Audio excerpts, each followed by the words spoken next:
Hello Virgo, Sun, Moon and Rising. These are your messages for November. And the very first card that we have coming up for you is the King of Swords. Okay, there's a kind of air of decision making going on in the whole of your reading. Like, I don't know if there's some news coming in or some decision that needs to be made. Either you have to make the decision or you're waiting on some kind of decision. It's a kind of really strong vibe that runs through this reading, but I'm going to get through it. But it's good to have the King of Swords in a situation like that, which is why I kind of rambled on about the decision thing. King of Swords has no problem making decisions. He is maybe an air sign, so that would be Aquarius, Gemini, or Libra. Now, it's an underlying energy, so this would be someone very central to the role if it's not you. The King of Swords has gone through tremendous experiences. He has great knowledge. He's able to really articulate his ideas very well. So he has this immense knowledge. He's an advisor. He's a consultant. He can be a lawyer. He is that kind of person that we go to for advice when we're in a sticky mess. So he is coming up here. Now, this could be someone who's giving you advice. This could be someone that you're in a relationship with, someone that you work with, but very central to the situation if he's coming up as an underlying energy, because usually it's your own energy that comes up as underlying. If it's someone else's, they have to be very crucial to the situation for them to come up. So he can be kind of stern. He can be very emotionally detached. He can step away from his emotions and can appear to be kind of cold. That may be you right now. If you're coming up as a king, whether you're male or female, it's going to be because you know your mind. The kings always have mastery over their suit. And swords represent our thoughts, our beliefs, our ideas, and how we communicate them. So if you're coming up as the King of Swords, you know your mind, you know what you believe in the situation, you know what your thoughts are. But like I said, this could be an advisor of some kind, because you have like the Hierophant coming up later on, but we'll get to him in a little bit. And that's also kind of like an advisor energy as well. What could this person be advising you about? Well, there seems to be some communication. This is at the heart of your reading. We have the Eight of Wands coming up. Now, the Eight of Wands, I always say this, it can refer to messages back and forth, messages coming in, news coming in, shooting in, coming in very fast. This is very quick energy. You can imagine if those wands were actually flying through the air, they wouldn't just be like floating nicely through. They'd be dashing, flying through the air really fast, coming at you. That can be a little overwhelming when it comes at you that fast. This is very quick energy as well. So things pick up very fast. Things might be going really fast at this time. Now, this is not bad energy. It's an 8. So it's kind of stable, straightforward. You can see these are all information. So they're not a mess. Virgos will be happy about that. Trust me, I have a Virgo moon, so no judgment there. But what I'm getting with this is it's coming in very quickly, and that can be overwhelming. If you were standing there and these 8 wands were flying at you like that, that would be kind of overwhelming, to say the least. This is at the heart of your reading. You may get some news, you may get some information, there may be some communication either with a King of Swords type character, or that requires you to become this King of Swords character who's very decisive, understands what he needs to do, make a decision about it, draws on his knowledge. But don't be afraid to get advice. There's this kind of sense of needing maybe to get advice. The reason I say that is we have a lot of swords coming up here. We have the Three of Swords coming up as a past energy. Now, the Three of Swords, this is a card of heartache, grief, pain. This is, it's an awful card. Like I'm not even going to lie to you. It is an awful energy to come up in anyone's reading. Now, what's interesting about this deck, and I say interesting, it's gruesome, pretty gruesome really. Now, this, in other decks, especially in the Rider-Waite, this is usually a heart, right? But the heart here has a face on it. I actually like that in this deck, because what I always say about the Three of Swords, and it's depicted here really well, is that, look, she's awake. Like, even though the heart has a face, she's alive. And the heart is usually, and it depicts what I always say about the heart, that it's red, it's pumping, it's alive. So those swords have been in there a while. The heart's healed over it. This represents old issues that we have. And we don't realize they're there, and we always have them, right? These are the stories that we get told, whether it's about relationships, whether it's about how we get treated at work, whether it's about just how we get treated in life. We all have a story, and it usually comes from our childhood, then our dating history. It's the stories that we pick up. They're not even our stories a lot of the time. They're stories that we've picked up from other people. This represents that pain, that grief, that loss, and it always brings up an old issue. Now, whenever this card comes up, it's an opportunity to remove those swords once and for all. Whatever that story is, heal it. Understand that, so it can't happen to you again. Remove those swords once and for all, because you see them there. When that pain is hitting you, that's when we're able to remove those swords. Some of you may have done that. You may have worked through this, in which case there's been a time of healing for you.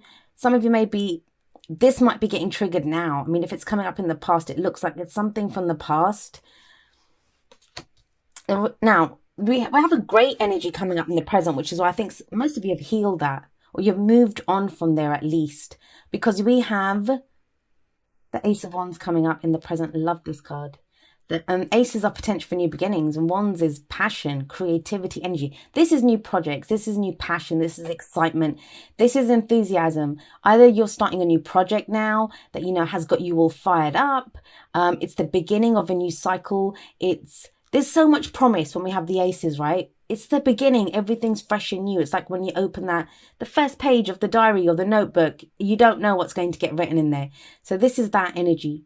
This is that energy of starting something new, having the excitement, the passion, that spark of just enthusiasm to get on with it. Now, for some of you, it's going to be, if you're in a relationship, it's going to be your spark, your passion for this King of Swords. Don't forget, I said that was Aquarius, Gemini. It could be Aquarius, Gemini, Libra, someone that has those kinds of characteristics. He could be like just an intellectual type, someone who you can't really get a read on his emotions.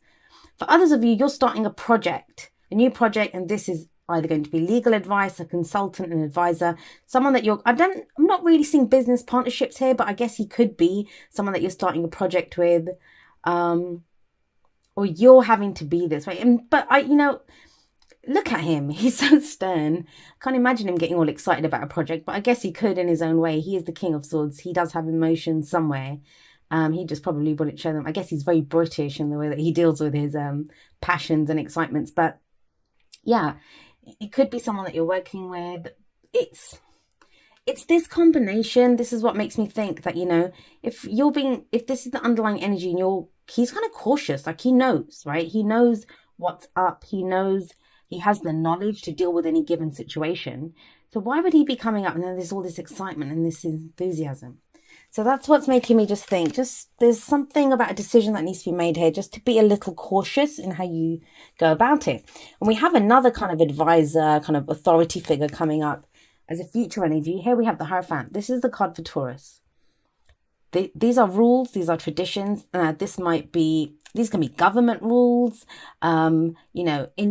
institutions of higher learning, those rules, the rules set by a religious institution or a company, a corporation. It's the rules and traditions that we live by. And this can indicate marriage or, a wedding. Because when you get married, that's a ritual, that's a tradition, right? And this is commitment. But we are committed to those rules.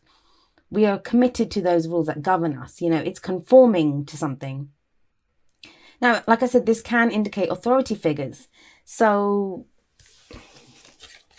for some of you, I'm going to say this is some kind of communication that comes in regarding some kind of the rules of some kind of, I don't know. It could be tax rules. It could be anything like, a company, the university that you go to, the work that you're in, even in your marriage, and that seems strange. But if you're going to get married or, you're in a relationship with someone and you want commitment, there could be communication about that. But there seems to be communication here and it leads to commitment. So this sits above this, right? So there's communication here. There's commitment here. Now, I'm going to come back to that in just a moment because what I have coming up as your advice, and this is what was kind of threw me a little bit. And it makes sense. Like if you remember that card in the past, the Three of Swords, it doesn't really seem to fit in with the rest of the story, right? We're going to come back to this in just a moment. We have, oh God, I hope I had it the right way. We have coming up as your advice the Two of Swords. Now, the Two of Swords is a decision that needs to be made. It can be conflict. It can be argument. It's two opposing ideas. And if you see this person, they have their arms crossed in front of their chest, trying to keep the swords up. They're blindfolded. And this shows that, a decision needs to be made in this situation, because this situation can't go on forever. This status quo, it feels temporary. It feels temporary. And I feel like it stems from this. It stems from this heartache, this grief. Someone hurt you in the past, Virgo. Or pain was inflicted on you. You were triggered by something. I'm thinking it might be a relationship. It could be a relationship, but I mean, even for those, the only reason I'm kind of going off script a little bit, because I usually do kind of go more towards the relationship stuff, is we have the King of Swords, who can be an advisor, and we have the Hierophant there. This all indicates rules, traditions, where we might need to get advice from someone. Like if it's something to do with tax laws or something, you might need, usually I'd say the King of Pentacles is more the tax consultant guy, but the King of Swords, he knows, he has knowledge. There's information that comes in, some energy picks up. Now, there's a decision that needs to be made. But usually I would tell you, take off the blindfold, put down the swords, and go ahead and make that decision. I'm not getting that here. It's because of this card.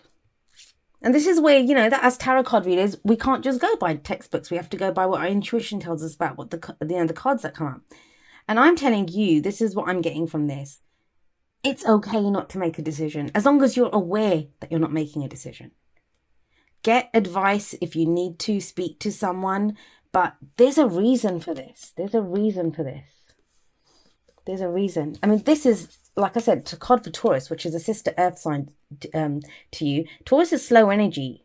It's earth energy, solid energy, stable energy. But see, if you're working, if you're with a union or something, make sure you have backing. It's kind of that. That's what the vibe I'm getting from this. And it seems to be around starting something new. Starting something new. And if it's a relationship, so if we're talking love and relationship, this person hurt you in the past. Or somebody did, right? And now all of a suddenly you've got a spark and you're feeling passionate and things are going great. I'm not saying it's all wrong. I'm not saying that the person's lying to you or anything. Because it does lead to, there is commitment coming in. This is solid. This is commitment. This is backing that we have. This is we conform to this. And if we conform to it, it's not just we're giving ourselves to it. We have the backing of that. We have to get stability from this. If it's a church, if it's your company, if it's your university, they take care of you too, right? But what's kind of getting me about this is this. I don't feel like, what could you possibly have to decide between this and this? That's what's getting me. We have this Two of Swords coming up, and because usually the advice is what gets you to the future. So it feels like you're not making a decision. Sorry I'm harping on about this, but I'm trying to explain it to you. Because usually what you'll see with the Two of Swords, all of us readers, and I usually say that myself, take the blindfold off, put down one of those swords, make a decision. But it's just the Three of Swords coming up in the past. Why would you go from a 3 to a 2? And you're aware of this. You're aware of this pain. It's not that you're not aware of it. You are very aware of this. Most of the times when the Three of Swords comes and goes, we just leave the swords there and we forget about it. I'm not getting that here. It feels like something new comes in with Wands. You wouldn't need the King of Swords energy as an underlying energy. So you're very aware of this. I think you're right to be cautious. Don't not make a decision at all. What I'm getting with the Hierophant, with the King of Swords, is that it does lead to commitment. It leads to something solid, but just take your time and get all the information that you need. There's a strong vibe of that coming in. Now, there's another reason that I said all that. We have a look at your oracle cards. Check out the first card that we got. And this is Romance Angel. So we get deception. Yeah. It says, someone is wearing a false self-mask in this relationship. Now, this is not nefarious. This does not just have to be nefarious. We may wear masks for very many different reasons. I've got makeup on right now. That could be considered a mask, right? So I look a little better, polished up a little bit. We all do that. We all laugh a little harder at someone that we're trying to impress. That's all deception, really. So it doesn't always have to be nefarious. But what the kind of meaning of this is that, like I was saying, that it feels like you're cautious anyway, Virgo. It doesn't feel like, I'm not trying to plant I'm not trying to fearmonger. I'm not trying to plant seeds of doubt. If you don't have any of these doubts, because that's the crucial card, the pivotal card in this reading is this. You already know. If you don't know, if you don't have any of these doubts, if there's nothing like this going on, then this is not your message. Please don't start doubting. Please don't have, get that thing from someone that, oh God, maybe someone's like cheating on me, or maybe someone's lying to me. It's not that kind of energy at all. And it does lead to commitment, right? We have something solid coming in. This feels like the pause, and it's more, I think, to get you through this.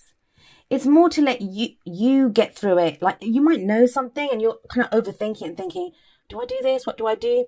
This is telling you it's okay, like, to remove your mask and to say what you really think, and to look a little further, like to dig a little deeper with other people.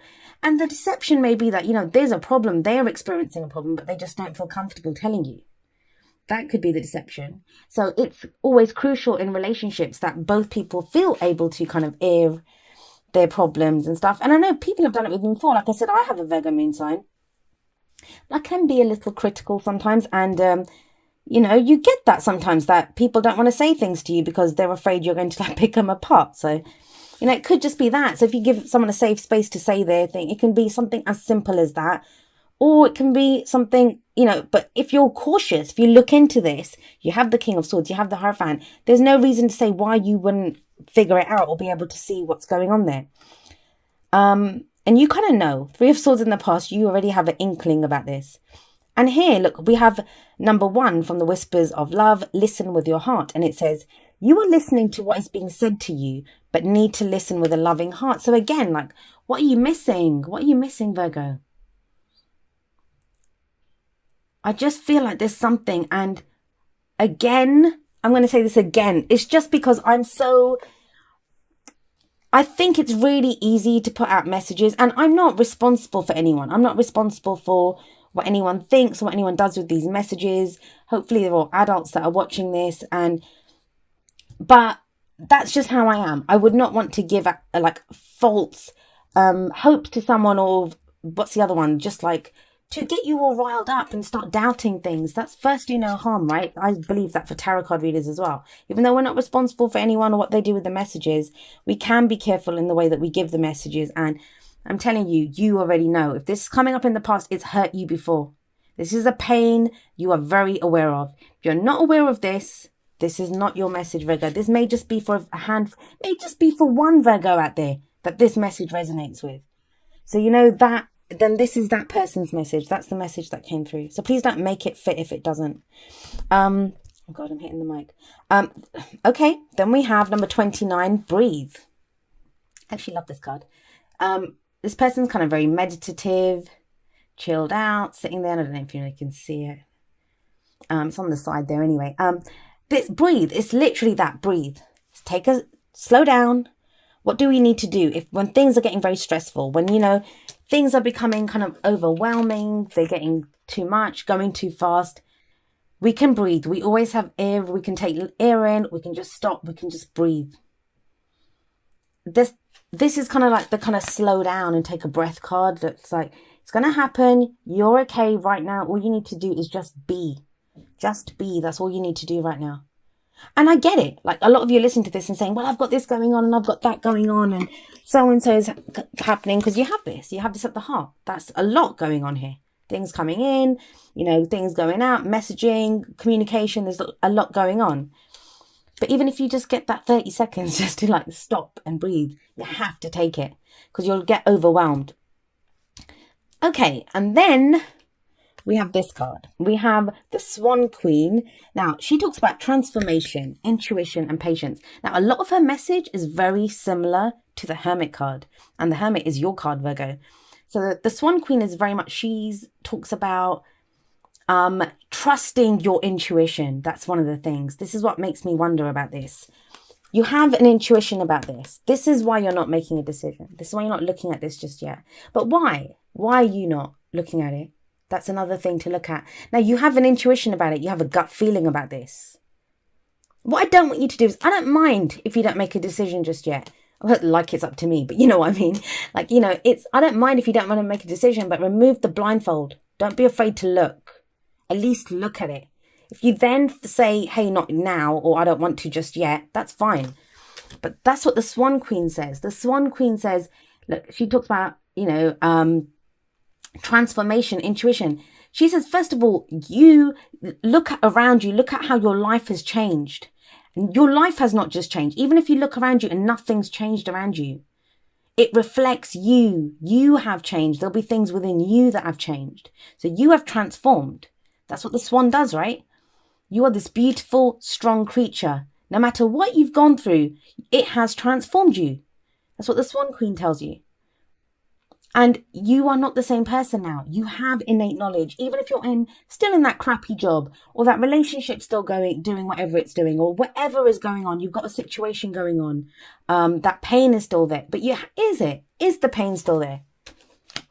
Because this is in the past. This is in the past. And you have the Ace of Wands here. And you have stability and like a commitment coming in here. But it feels like you're overwhelmed right now. And so she's telling, and the other thing that she says is trust your intuition. And it's very funny because the specific thing I think that it says in the book is something like, don't let your analytical mind kind of overtake your intuition. And hey, I have a Virgo moon. I understand that. We can do that. We look at all the details, look at all the facts, need all the plan. This is about, don't let that, it's that analysis paralysis. Don't let that happen. Trust your intuition. I think you're right to pause. The breathe card says that. Listen with your heart says that. There's a lot going on here, but there is advice available to you if you need it. Take a breath and, trust yourself. Trust your intuition.